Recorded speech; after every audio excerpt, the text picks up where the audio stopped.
சேலம் வடக்கு சட்டமன்ற தொகுதியை பொறுத்த வரைக்கும் யார் யாரெல்லாம் வேட்பாளர்களாக களமிறக்கப்பட்டிருக்கிறாங்க அப்படின்னு பார்த்திடலாம். திமுகவின் ராஜேந்திரன் அவர்கள், பாமகவின் அதாவது என்டிஏ கூட்டணியில் பாமகவின் எஸ் சதாசிவம் அவர்கள், தாவேகாவின் சிவகுமார் அவர்கள், நாதகாவின் குணசீலா அவர்கள் களமிறக்கப்பட்டிருக்கிறாங்க. சேலம் வடக்கு சட்டமன்ற தொகுதியை பொறுத்த வரைக்கும் மொத்த வாக்காளர்கள் எண்ணிக்கை அப்படின்னு பார்த்தோம்னா 2,36,088 வாக்காளர்கள் இருக்கிறாங்க. இதுல ஆண் வாக்காளர்கள் 1,14,816 பேரும், பெண் வாக்காளர்கள் 1,21,224 பேரும், மூன்றாம் பாலினம் 48 வாக்காளர்களும் இருக்கிறாங்க. அடுத்ததா வயது வாரியான வாக்காளர்களின் எண்ணிக்கையும் நாம பார்க்கலாம்.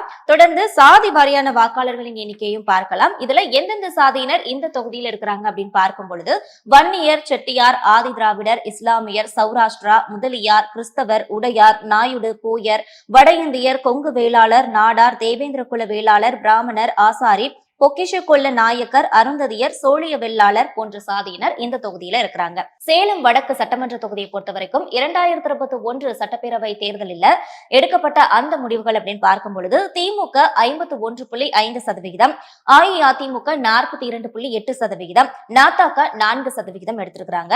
அடுத்ததா 2024 நாடாளுமன்ற தேர்தலை பொறுத்த வரைக்கும் திமுக 50.5%, அஇஅதிமுக 40.4%, நாதக 5.8% எடுத்திருக்கிறாங்க.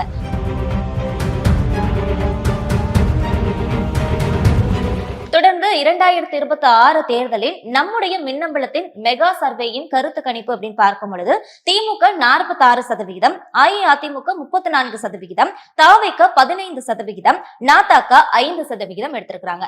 சேலம் வடக்கு தொகுதியை பொறுத்த வரைக்கும் திமுகவும் பாமகவும் மோதக்கூடிய ஒரு தொகுதியா தான் இது பார்க்கப்படுகிறது. இங்க வன்னியர் வாக்குகளும் இருப்பதால் பாமக இந்த தொகுதியில போட்டியிடுறாங்க. திமுக வசதியாக 12% இடைவெளியில் முன்னிலை வைக்கிறது.